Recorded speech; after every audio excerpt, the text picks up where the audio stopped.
Hey everyone, and welcome back to the channel. Today, we're diving deep into one of the most comforting, nostalgic, and downright delicious desserts of all time, banana pudding. Seriously, who doesn't love that creamy goodness? If you think you know banana pudding, get ready for a treat. We'll explore everything from those super simple no-bake versions that are perfect for a quick fix to the classic meringue-top southern masterpieces that'll have you dreaming of family gatherings. Get your spoons ready.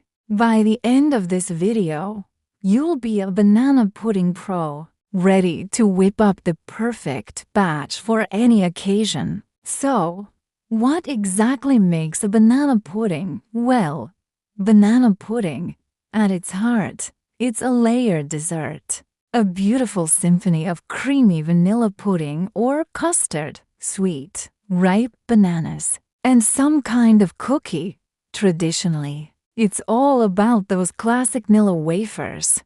The magic really happens when you let it sit. The cookies soften, the flavors meld together, and it turns into this heavenly, spoonable delight that's part pudding, part cake, and all around incredible. You'll typically see it served in a big glass trifle bowl, which is perfect for showing off those gorgeous layers of yellow pudding, white cookies, and sliced bananas. And the topping? That's a whole other story. It can be a fluffy cloud of whipped cream, a sturdy stabilized topping like Cool Whip, or the show-stopping classic, a billowy, toasted meringue. Now, let's talk about the core components. First up, the pudding itself. This is where you have some options. You can go the from-scratch route, which involves cooking a beautiful custard on the stove with milk,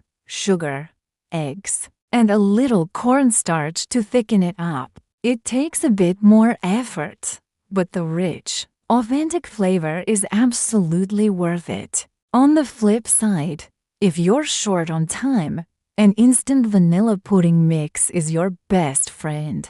It's quick, it's easy, and it still makes a ridiculously good dessert. Next, the cookies. For 99% of people, banana pudding means one thing: Nilla Wafers. They have the perfect, delicate vanilla flavor, and they soften into that iconic cake-like texture. But hey, rules are made to be broken, right? Some modern twists use buttery shortbread cookies or even Pepperidge Farm Chessmen cookies for a richer, more decadent bite. We'll get to that viral recipe in a bit. Then, of course, the bananas, the star of the show. You want to use bananas that are perfectly ripe yellow, with maybe a few brown spots, but still firm. If they're too green, they won't have enough sweetness. If they're too brown and mushy, they'll just fall apart and turn the whole thing into a soupy mess. Firm and ripe is the sweet spot. And finally, the topping. Homemade whipped cream is simple and elegant, made with heavy cream, a little sugar, and a splash of vanilla. Stabilized whipped toppings are great because they hold their shape for days, making them perfect for parties. And then there's the meringue. This is the old school grand finale, made from whipped egg whites and sugar. It is spread over the warm pudding and then baked or broiled until it is beautifully golden brown. It's a bit of work, but the texture is just spectacular. So, with the basics covered, let's get into the recipes. We're going to start with the easiest, most popular version out there, the easy no-bake banana pudding. This is the recipe you see at every potluck and family gathering, and for good reason. It's fast, it's foolproof, and it's always a crowd pleaser. For this version, you'll need 1 large box of instant vanilla pudding mix, about 5 ounces, You'll also need 2 cups of cold milk, 1 can of sweetened condensed milk, a large container of thawed whipped topping, a box of vanilla wafers, and about 4 to 6 sliced bananas. Here's how simple it is in a big bowl. You're going to whisk together the instant pudding mix and the cold milk. Whisk it for about 2 minutes until it starts to thicken up. Then, stir in that whole can of glorious sweetened condensed milk. This is what makes it so rich and creamy. Once that's mixed in, you're going to gently fold in about 2/3 of your whipped topping. You want to be gentle here. Don't stir like crazy. Just fold it in until it's smooth and there are no more streaks. This mixture is your pudding base. And trust me, it's amazing. Now for the fun part, layering. Grab a 9 by 13-inch dish or a big trifle bowl. Start with a single layer of vanilla wafers covering the bottom. Then, add a layer of sliced bananas on top of the wafers. After that, spread about half of your pudding mixture over the bananas. And then, you just repeat. Another layer of wafers, another layer of bananas, and the rest of the pudding mixture on top. Once it's all assembled, cover it with plastic wrap and pop it in the refrigerator. And here is the most important tip. You have to let it chill for at least 4 hours. I know, the waiting is the hardest part, but this is where the magic happens. The cookies absorb the moisture from the pudding and transform into a soft, cake-like texture. If you can wait overnight, it's even better. When you're ready to serve, just spread the remaining whipped topping over the top and maybe crumble a few extra wafers over it for decoration. It's pure, simple perfection. Okay, so you've mastered the no-bake version. Now, are you ready to level up? Let's talk about the traditional Southern baked banana pudding. This is the kind of recipe that gets passed down through generations. It features a homemade, cooked custard and that beautiful, toasted meringue topping. For the custard, you'll need 2/3 of a cup of sugar, 1/3 of a cup of all-purpose flour, 3 eggs that you've separated. The yolks are for the custard. The whites are for the meringue, 2 cups of milk, 2 tablespoons of butter, and a little vanilla extract. In a medium saucepan, whisk together the sugar, flour, and the 3 egg yolks. Slowly pour in the milk while whisking continuously to avoid lumps. Now, you'll cook this mixture over low to medium heat, stirring constantly. And I mean constantly. You can't walk away from this, or it will scorch on the bottom. It's going to take about 15 minutes, but you'll see it slowly start to thicken into a beautiful, creamy custard. Once it's nice and thick, remove it from the heat and stir in the butter and vanilla. While the custard is still hot, it's time to assemble. In an oven-safe dish, you'll do your layers. Vanilla wafers, sliced bananas, and then pour that hot, luscious custard right over the top. You can do a couple of layers if your dish is deep enough.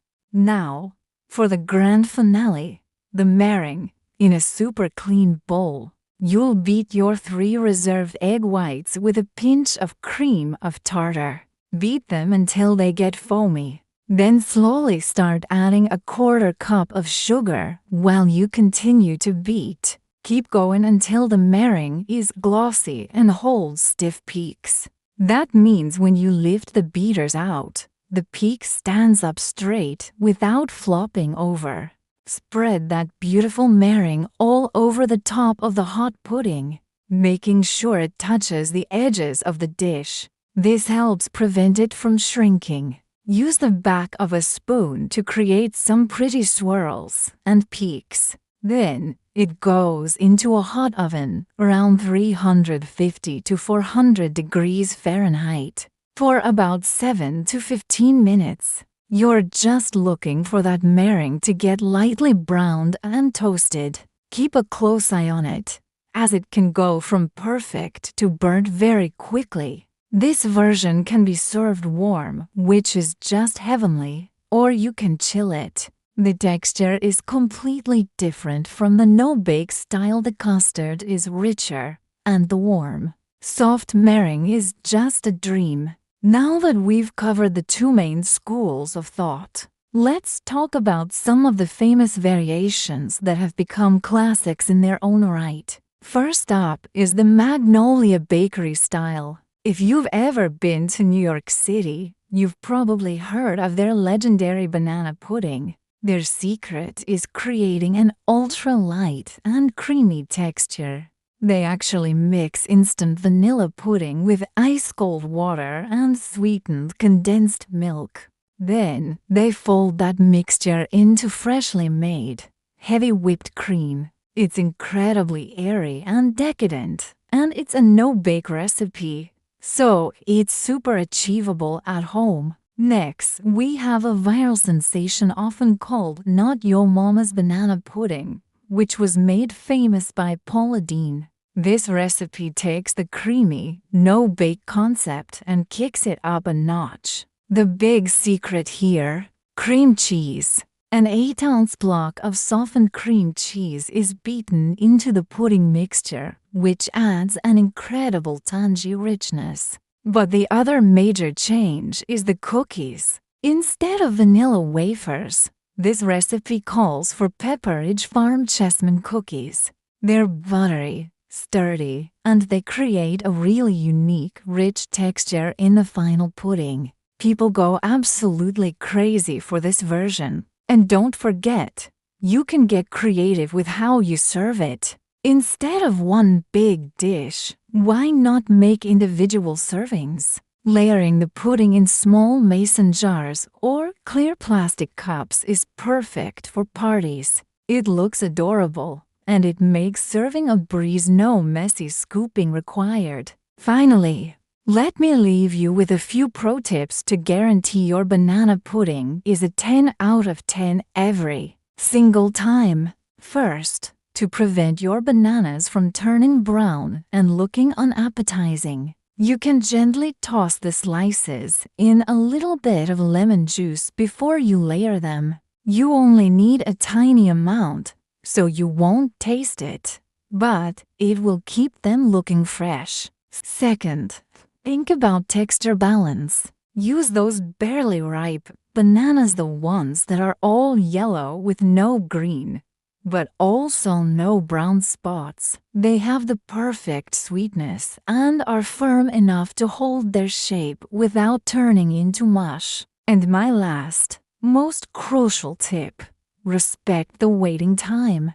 I know I said it before, but it's that important. You must chill your no-bake pudding for at least 4 hours. This is non-negotiable.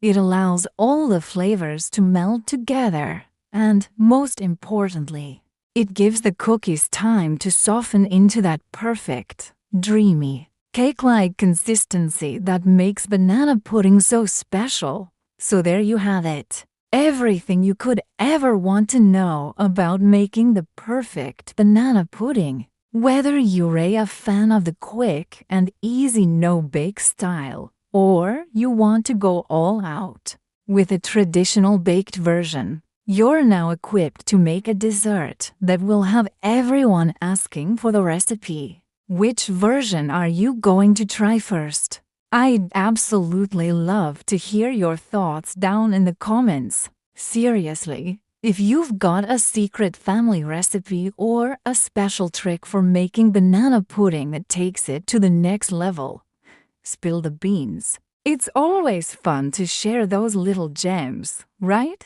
Thanks a million for hanging out with me today. If you enjoyed this video and want more mouth-watering recipes like this one, don't forget to hit that thumbs up and subscribe.